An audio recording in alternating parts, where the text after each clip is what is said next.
Hey guys, welcome back. Let's talk about my fall TBR. Hopefully it gives you guys some ideas for books that you could also read this fall. And if you're looking for some girlies, some friends to read along with, join my book club, because for some of these books we're going to be doing buddy reads in Discord and it's a lot of fun. And then also some of these books will be our book of the months for October, November, or December, depending on like what gets voted on. So if you feel lonely in your reading journey, in your reading hobby, and honestly even other hobbies, like for the past 2 months we've done like a crafty video call where we all just like chat, talk about trending movies, trending shows, trending books, what's happening in the world, and we do whatever hobby or craft we're working on. So some of us scrapbook, some of us journal, some of us read, some of us crochet. It just kind of depends. It really turned into like this beautiful online community of girls that love hobbies. So if that's something you're interested in, click the link below. It's always linked down below and we would love for you to join us. So this is going to be 50 books that I want to read this fall,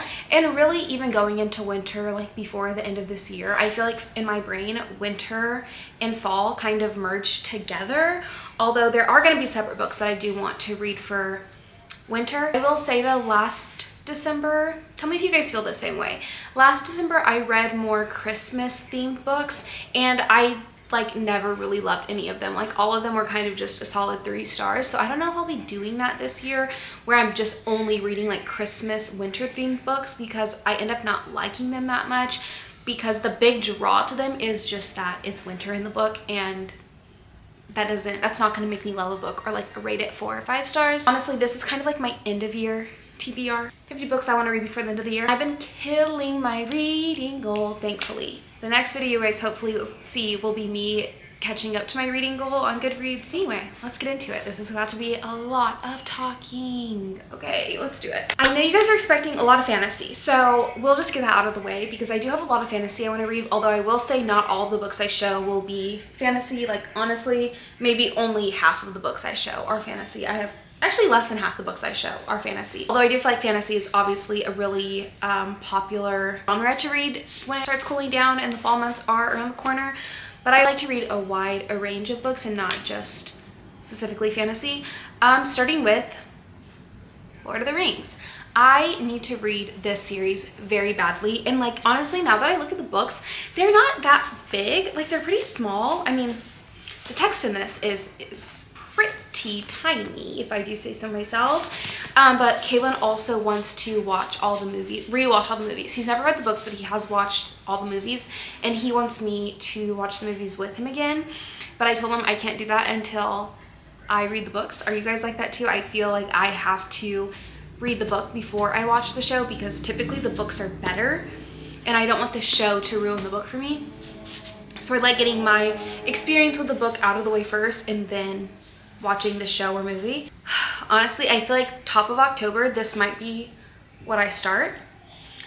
It's either gonna be Lord of the Rings or it's going to be Harry Potter. Which one will it be first? I have no idea. I honestly think like in my mind right now, I'm kind of set on Harry Potter first, but I think by the time October comes around, that might change a little bit. But right now, honestly, I kind of am in the mood to read Harry Potter right now, but this is my current October TBR, if you guys can see up here. Yeah, it's a lot of books. So I might just hold off until October. But again, I have never read any of the Harry Potter books. Actually, I think I had the first one when I was in middle school, and it was one of those things where I would read like the first few chapters where he's still like living under the stairs or whatever, and then I would never really get past that, and then I would just keep repeating that cycle of like putting it away for a little bit and then picking it up and being like, okay, I'm gonna read it, and then I only get to that same exact part, and then I just keep doing that over and over again. So I'm definitely gonna get past that part in my adult life. I think it'll be easier to understand, because I do think that's something that held me back before, is I just kind of was not understanding like this mystical, fantastical language. So I think I will be able to understand it more in my adult life. And also because I don't know the lore. I don't understand like what the big draw is. I don't know like all the houses or whatever it's called. I've never watched any of the movies. I've never even had like the movies or the books spoiled for me. So like I just feel like, and everyone who loves the series talks about how lucky I am that I've never had it ruined for me, and that I don't understand the lore, because they would like give anything to be able to watch and read for the first time again. So I actually feel really blessed and really lucky that I haven't had it spoiled for me, and that I'm going to experience it for the first time in my adult life. I actually cannot wait. I just don't know if I should like read these in one reading vlog or kind of include them in my reading vlogs throughout the month, like challenge type videos. Let me know what you guys would rather see. Is it kind of boring to just watch like a Harry Potter reading vlog, or do you kind of want to see them in throughout videos, like fun challenge type videos throughout the months? Let me know. If you guys watched my birthday haul, then you know that this is definitely a series I want to get to sooner rather than later. I honestly I don't think I'm gonna go into 2025 with this unread. This is the Mistborn trilogy by Brandon Sanderson. I really want to read some Brandon Sanderson before the end of the year. It's scary that I only have like 3 more months left. It's weird, but I really want to get to it. I don't really completely even know what it's about, but it's gonna be, you know, it's gonna be fantastical. It's gonna be a good time, I think. And I think that the world building politics is gonna be exciting. And I'm also excited to expand my fantasy range outside of like ACOTAR and Fourth Wing. I feel like I don't have much experience in the fantasy realm outside of that, and like Twilight, which like I still consider Twilight like some of my favorite books I've ever read in my entire life. So I'm excited to see like what the hype is about, and world building that's more intricate and has more layers. I'm excited. Maybe I should also add, I don't think I'm going to, but like Throne of Glass. I also have Throne of Glass up here, if you can see it behind my jelly cats. That would also be a good series to get to, although I think that it probably would take me like 2 full months to get through that. So that might follow me into 2025. We'll have to see, but I did hear that the Throne of Glass series has more of an intricate world building and politics, and that was like one of my favorite parts of Fourth Wing. So I'm excited to read more fantasy that has kind of more depth, more layers to it. And a lot of the TikTok boyfriends and husbands said that the Mistborn trilogy is the perfect place to start if you are new to Brandon Sanderson. So if that's you, this came in a box set from Barnes & Noble, and I love a box set. Game of Thrones. I watched a little bit of Game of Thrones, and it's a very spicy show because it's on HBO, and if you know HBO, they're always very spicy. But I heard that the books are a lot different from the show, and the books actually don't contain the spice that the show does. So I'm like so excited to know the politics and the family lineage and all of that drama, minus all of the explicit content.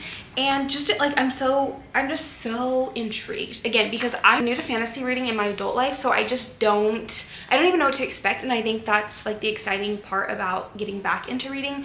So this is also on my fall TBR. Along with that, I also have Trust of the Emerald Sea. One of the girlies in book club actually said that it was either her boyfriend or husband said that this is another good place to start if you are new to Brandon Sanderson, Trust of the Emerald Sea, and you're not getting into a series. So this could be another good option. Again, no idea. I really don't even know what Game of Thrones exactly is about. Is it mostly just about like the world building, politics, the family fight of like fighting over the land? Like, I don't really, is that it? Like, is that the point of a fantasy book? I don't know. I'm excited to see. And then same thing with Trust of the Emerald Sea. Like, what is this even about? The only life Trust has known on her island home in an emerald green ocean. Oh, I love that. Emerald green ocean has been a simple one, with the simple pleasures of collecting cups brought by sailors from faraway lands and listening to stories told by her friend Charlie. But when his father takes him on a voyage to find a bride and disaster strikes, Trust must stow away on a ship and seek the sorceress of the deadly midnight sea. Amid the spore oceans where pirates abound, can Trust leave her simple life behind and make her own place, sailing a sea where a single drop of water can mean instant death. Oh, I like that because it's like introduce high stakes. I really like that. I think I'm gonna love that. Another book in the fantasy genre that I cannot wait to read, because it's also shorter. So it's gonna be fantasy. You're gonna get the fun, magical world without fully jumping into a 500-page book, which is gonna be enticing to me as we get into the cozy months. And I'm like, oh my gosh, I have been in all these series, all of these long fantasy books. This is going to be a little bit of a respite. This is The Wishing Game by Meg Schaefer, and this one's about Lucy Hart, and she basically grew up super neglected, and one of her favorite authors has written a new novel, and she's been entered into a contest to win, like, I guess like the rights to that novel or something along those lines. So she's going to be like competing against these other people for the copy. but it says that there's gonna be an ultimate twist ending. I don't know, but it sounds interesting to me. And like her goal in entering this contest is because she wants to adopt Christopher, but she like doesn't have the money to do that, so that's why she wants to enter this contest and win, so that she can have like a supportive, loving family of her own. That's a really sweet premise, and I feel like a mission you can get behind as a reader. Like in fantasy, because it's so made up, sometimes it can be hard to like really enjoy it, but when they have good intentions behind like the magic, it makes it an actual magical read. This one I've had on my TBR, I feel like, for too long, or like at least in my mind, because it came out in paperback, then they released it in hardcover, and then it came out in paperback again, and I've been waiting for it to come back out in paperback, so I finally got it, and I still have not read it, because honestly, she's a chunk. She's like 500 pages. This is The Serpent and the Wings of Night, and I cannot wait for this one because this is all about vampires, and I love a vampire moment during fall. Like, yes, I'm pretty sure I rewatch the Twilight movies every fall, winter, because it's so nostalgic and it's so comforting. So I'm wondering maybe if this could be like one of my new vampire favorites, because she also she like finds herself oddly drawn to him, even though he's like this evil vampire. I can't wait. Recently read The Cruel Prince. If you follow me on Goodreads, if you don't, you should, because this is where that's where I keep everybody up to date with what I'm currently reading, my ratings, all of that stuff, books I have my eye on, new releases, stuff like that. So I've recently read The Cruel Prince. These are the next two books in that trilogy, The Wicked King and The Queen of Nothing.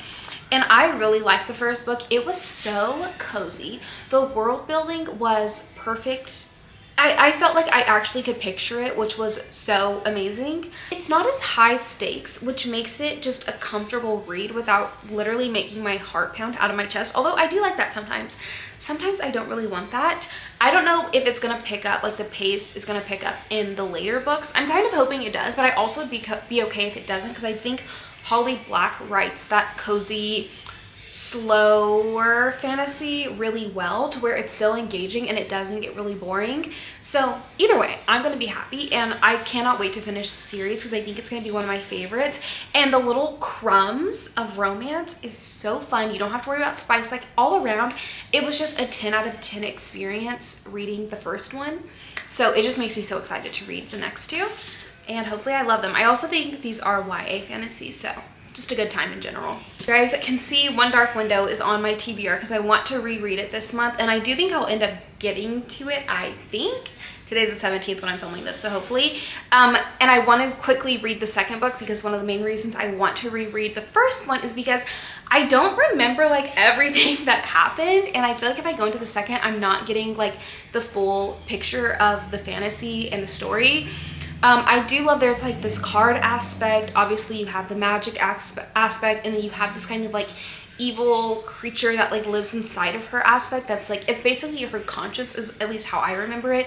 But he like has a voice of his own, like a mind of his own. And then again, the weird, it's like, was there romance in there or was there not? Like, I honestly kind of love, like, what is that micro trope of like, is this romance or is it not? That's what I kind of love that. Like, actually, I think I'm gonna make a TikTok about that micro trope, because that might be one of my favorites ever, is like when you're reading it and you're like, are they flirting? Is this supposed to be romance, or am I just like wanting there to be a romance? I love that. I love that feeling so much. And that's kind of what I felt with The Cruel Prince and One Dark Window. That, oh, it's so good. It's so good. So anyway, I need to read the second book like right after I reread the first one, so that I don't flipping forget what was happening. But that's one of the best parts, is when there is like kind of a more intricate magic system to the book. It is super engaging, because you do have to be like thinking about what you're reading, and you're also trying to piece together the pieces. I'm just making myself so excited to pick up that book. Like, low-key, I'm about to pick it up right after I finish this video, because I'm just making myself so excited to read. One of my goals was to read more memoirs this year, and I think I've read maybe 5. I don't know. I probably read 5, and I'm really happy with that number. If I didn't read another memoir this year, I would be really happy. But I do want to read some more classics. I think I've only read maybe 2 classics this year. So I want to start and finish Jane Eyre for my classic for like the fall winter time. Yeah, also I have no idea what this one's about. It describes the passionate love between the courageous orphan Jane Eyre and the brilliant, brooding, and domineering Rochester. The loneliness and cruelty of Jane's childhood strengthens... Oh, I'm gonna love it. This is what I've discovered this past month, reading more memoirs, because I read Viola Davis's memoir, I read Jeanette McCurdy's, and I also read Roxane Gay's memoir. Is that the only ones I've read? Yeah, and I've also read 2 historical fiction this month, and so I feel like I'm discovering more about my reading taste, and one of those is like, give me a difficult childhood trope and like I will be eating it up. It will probably be a 4 or 5 stars. Like, I just love it. So I'm going to love this. The only thing is it doesn't look that, no, it kind of looks big, but also I feel like the pages are so thin and the words are small. So it's gonna take me a while to get through it, and it's not something I want to rush, but I also need to keep up with my reading goal. So do you see the predicament I'm in?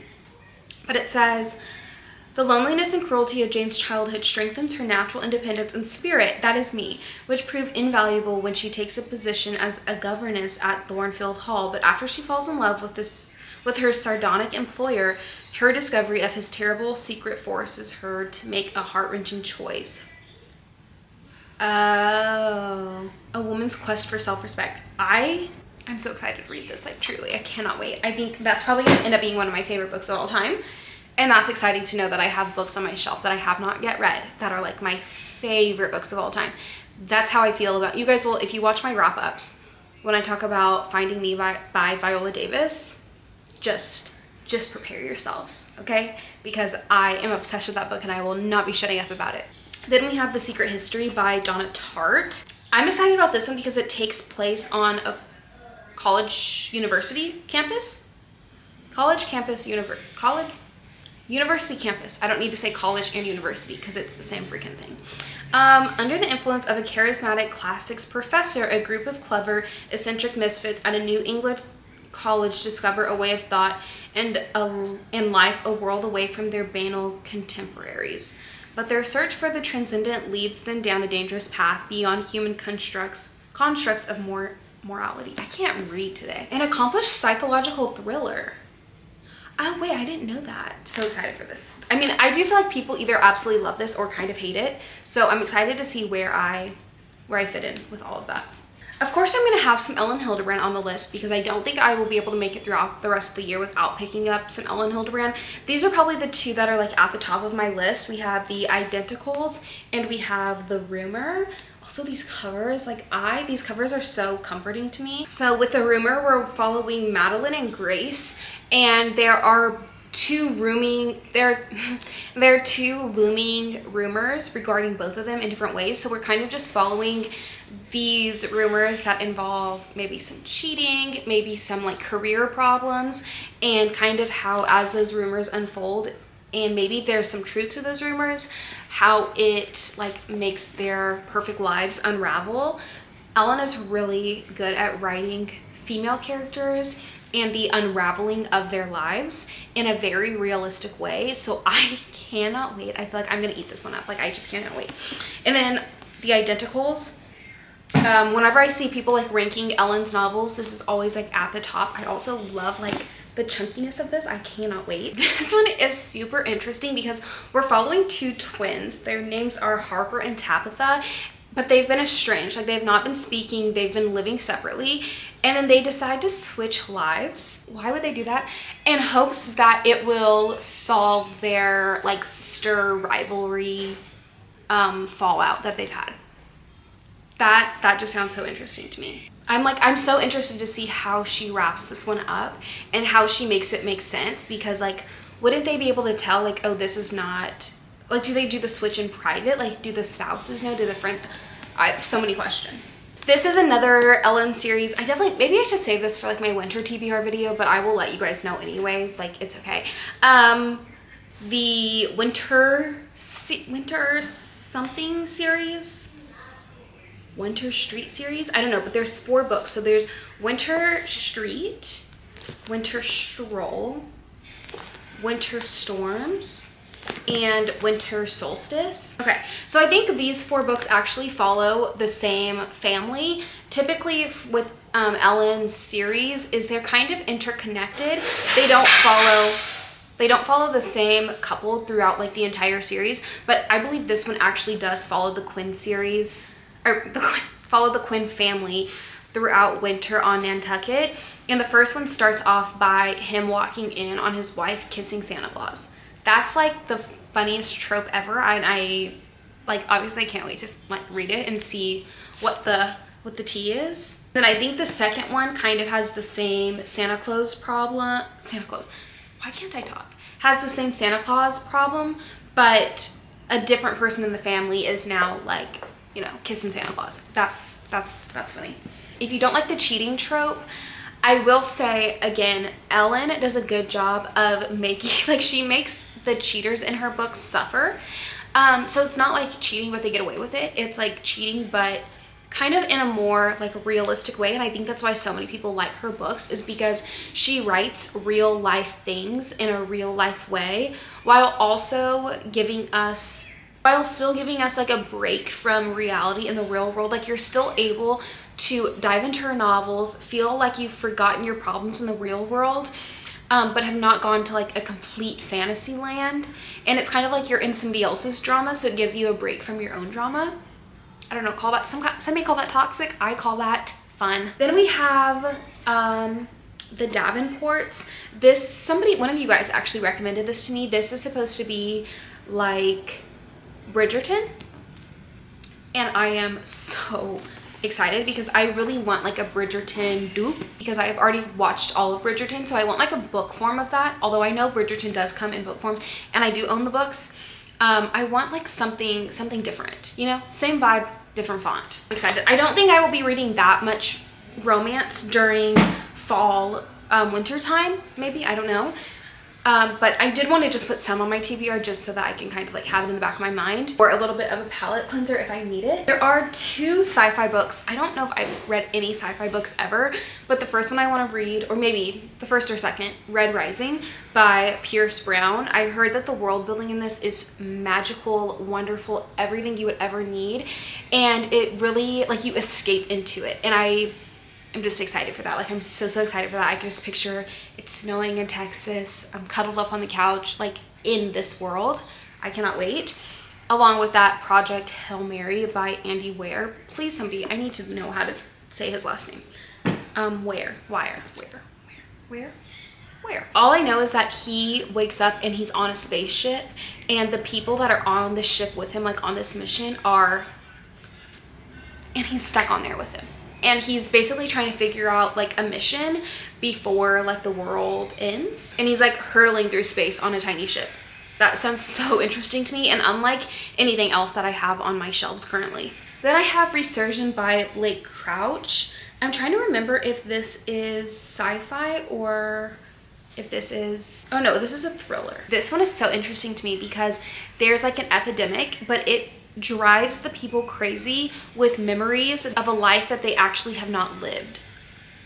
How sick is that? That's sick and twisted. These 2 are kind of like the same category in my brain. What My Mother and I Don't Talk About. This is a collection of, I think, like short essays. Yeah, 15 writers. And it's What My Mother and I Don't Talk About. And I cannot wait to read this just because I think it's gonna, again, break up that typical fiction type of writing style and kind of give me something a little bit more real, you know, bring me back to reality. And then Everything I Know About Love by Dolly Alderton. This is a memoir. I also have 2 other memoirs that I want to read before the end of the year just to kind of get my memoir level up, because I feel like memoirs are some of the best books to recommend because they're real stories by real people, and I think it's good to also share those stories. And this one's fun because like not everything, like there's like some lists in here. I don't think it's gonna be that gut-wrenching, which I'm excited about after the memoirs I read this month. 2 that I think are a little bit more gut-wrenching. We have Educated by Tara Westover, an unforgettable memoir about a young woman who kept out of school, goes on to earn a PhD from the University of Cambridge, A universal coming-of-age story that gets to the heart of what an education is and what it offers, the possibility to see one's life through new eyes and the will to change it. I love a memoir that actually teaches something or encourages people to see life through a different lens, and I think that is the power of storytelling and the power of sharing one's story and the things you've learned from it. And I love someone who just like, although she was kept out of school, she takes her life into her own hands and makes her life what she wants it to be. And because she's done that, now she's like, listen to my story because you could learn something from it and you don't have to be a victim of your circumstances. And I love a story like that. I love people who view life that way. So I cannot wait to, that's just my suspicion. I don't know if any of what I said is true, but that's what it seems like. And I think that I'm really gonna like this. Okay, then we have Know My Name by Chanel Miller. First of all, I just love the title of that. It says, her story of trauma and transcendence illuminates a culture bias to protect perpetrators, indicating a criminal justice system designed to fail the most vulnerable and ultimately shining with the courage required to move through suffering and live a full and beautiful life. Again, kind of the same vibe of like, I went through something really bad, and not only that, but like the people that are supposed to protect me didn't. But despite that, I'm gonna create a life that I want to live and a life that I deem beautiful and one that I deserve. My Name will forever transform the way we think about sexual assault, challenging our beliefs about what is acceptable and speaking truth to the tumultuous reality of healing. Entwining pain, resilience, and humor. I love that also.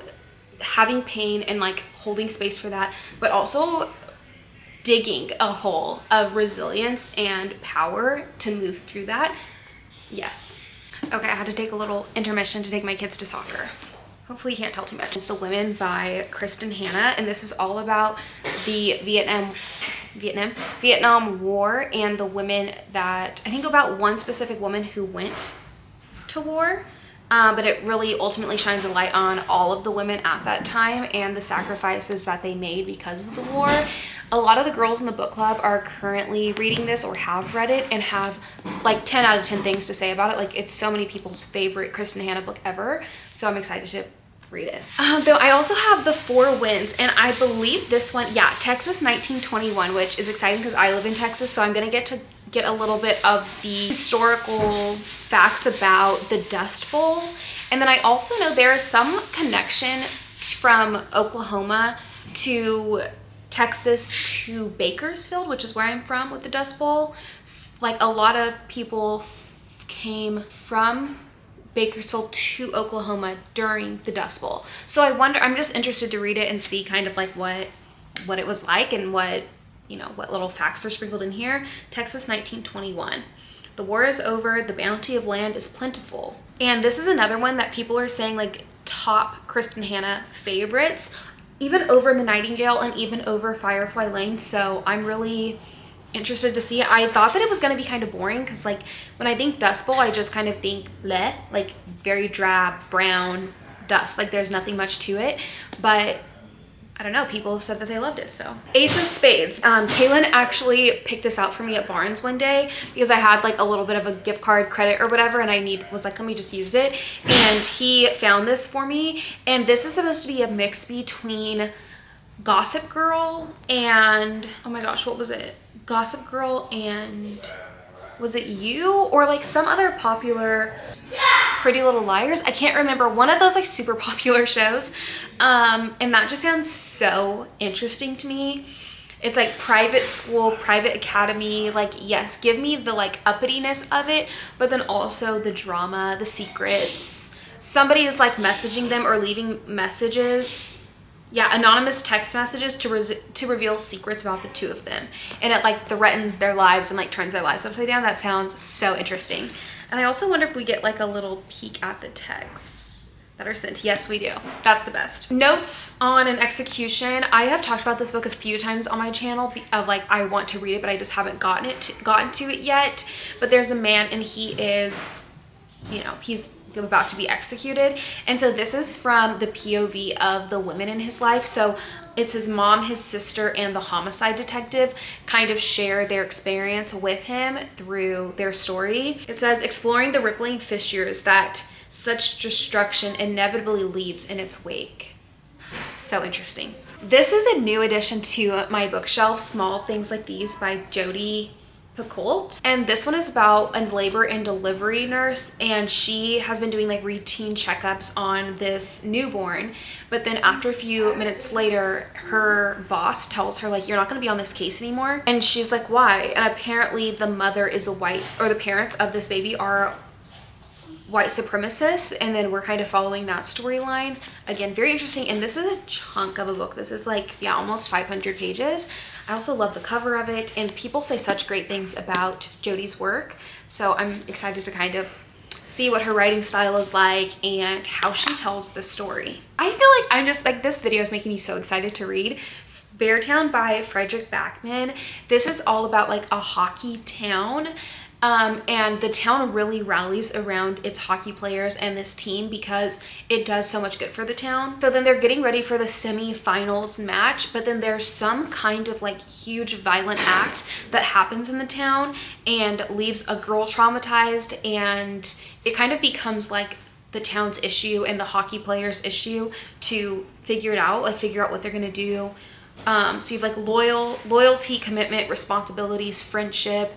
And his books are also translated into English. So that's another thing that's interesting. I think I read my first translated book this month. So I'm interested to see kind of how it translates to English and what the reading experience is like.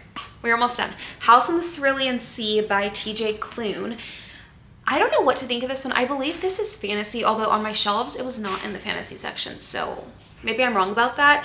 But it's about this caseworker he's a caseworker for challenged youth, magical youth actually, and he's like given this classified assignment from upper management to visit an orphanage on a distant island and determine whether 6 dangerous magical children are so dangerous. And I heard that he just gains this really sweet relationship with one of the children, and I'm really interested in this one because the children are magical, so I cannot wait to see like what they mean by that, like what kind of powers they possess. And again, this is another big book. Like this is, yeah, 400 pages, but I feel like it's going to be a fun little world to enter into. And I think the second book just came out, if I'm not mistaken. This is one I just purchased. Actually, somebody on TikTok told me that the Barnes exclusive edition just came out of this, and it is gorgeous. Like these are one of the only series that I will actually wait for the Barnes exclusive edition to come out, because it actually is so much prettier than the hardcover. This is Emily Wilde's Map of the Otherland, so this is the second book in the Emily Wilde's Encyclopedia of Fairies world, and the third book is either coming out at the end of this year or beginning of next. I love this world. I love these characters. I love how the pages are like that, like ripped texture. This is just magical fairyland wrapped up into one. And it's been a little bit since I read the first book, Emily Wilde's Encyclopedia of Fairies, and me currently, I cannot wait to reread it because it was genuinely so fun. And I think it'd be fun to do a reread too, because I know there are so many little things that were sprinkled in there that I didn't even catch on my first read. So I actually might read the first one again before going into the second. And that's like one of the best parts about reading, is discovering books that you loved your first read, and then after a little bit of time goes by, you're like, actually that was good enough to where I would actually read it again. I can't wait. Very magical. The fairies are like, they're conniving, they're tricky. You have like really sweet ones, and then there's just so many layers to this that makes it just such a fun little world. This is a rec from Allison in the book club, The House of Marion. This is a series. I just got the first book, so I'm not sure how I'm gonna feel about it. You okay, babe? 17-year-old Quell has lived her entire life on the run. She and her mother have fled from city to city in order to hide the deadly magic that flows through Quell's veins, until someone discovers her dark secret. To hide from the assassin hunting her and keep her mother out of harm's way, Quell reluctantly becomes inducted into a debutante. I did not know this was Debutante Society of magical social elites called the Order that she never knew existed. Oh, I'm gonna love this. Yeah, and then this is the next book. But I was waiting for it to come out in paperback. I think this one just came out in paperback, so unfortunately The second one probably isn't, but that sounds so good. Debutante Society sounds so exciting. Powerless by Lauren Roberts. I feel like I don't even need to say that much about this one because like everyone understands, right? Like that I need to get on it quickly. This is another one where there's like elites and then there's trials. So you're gonna get the war, you're gonna get the fighting. And I think there's also a little bit of romance, if I'm not mistaken. This is kind of like, in my mind, I compare it to Fourth Wing. Like I'm probably gonna like it just as much, hopefully. But it's one of those like, just once you start reading it, you understand the hype about it. I'm hoping that's my experience with it. Guys, I know, I need to hurry up and finish this. This is another one of those books where I'm like, at this point, I feel like I should reread Legendborn because there's probably so much that I missed and I've forgotten that I need to honestly record a video of like finishing series I'm in the middle of, because I think I'm in the middle of too many series that I have now forgotten the first and second books. Like I feel that way about Magnolia Parks. Like what even happened? I don't even remember. And I've already read the first 2 books and I'm like, am I gonna have to reread them just to understand fully? That's the other thing about me is like, sure, I could go into this, but like, I know I'm not getting the full picture because I kind of forgot what happened in the first book. And I don't like that. Like I have to, like, it's the same way I have to read books that are in a series in the correct order. Even if people are like, they're interconnected, you don't have to. I'm like, no. I have to start at the beginning. Like I'm like such a rule follower in that way. So I don't know, but this is definitely, I cannot take this into 2025 with me on the outside of my brain. It needs to be in my brain. Sorrowland by River Solomon, Black author. This one is the most interesting premise. I cannot believe I haven't already read it. I've had it on my monthly TBR so many times and I'm like, I need to stop adding it and not reading it. I need to seriously get to it. This one's so interesting though. I don't think I have another book like it on my shelf. She's 7 months pregnant and stuck in this like religious compound cult. Yeah, so interesting, right? And she flees to the woods and then gives birth there. And I guess she's like trying to survive. I don't know what ends up happening after that. That's like what the book's about. But that the cult religious compound alone like sold me on this.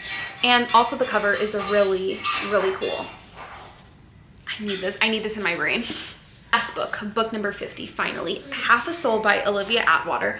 I actually got this per somebody's recommendation, and then later they said they actually didn't like it, and I had already bought it at that point, so hopefully I do end up liking it. Ever since she was cursed by a fairy, Theodora Eddings, I love that name, that's so pretty, has had no sense of fear or embarrassment in an unfortunate condition that leaves her prone to accidental scandal. Dora hopes to be a quiet, sensible wallflower during the London season, but when Elias Wilder, the handsome, peculiar, and utterly ill-mannered Lord Sorcerer, discovers her condition, she's instead drawn into dangerous fairy affairs. That sounds good. I do fear sometimes what ends up happening is books have an amazing premise and then it's just not written well, or yeah, the storyline just it's just not hitting, and then it's kind of a flop. I'm hoping that's not what this is, and I'm hoping that obviously I really like it because I already bought it and spent my money on it. So finally, after filming this video all day, finally done. That was 50 books I hope to read this fall. Is that gonna happen? I have no idea. Anyway, I hope you guys got some recommendations. As always, I would love to know what you guys are gonna read this fall, or like some books that you have your eye on. Comment them down below, or even books that you loved last fall that maybe I should pick up. You know, I have tons of space on my shelf, so bring on the recommendations. But anyway, I hope you guys enjoyed, and I will see you guys in the next one.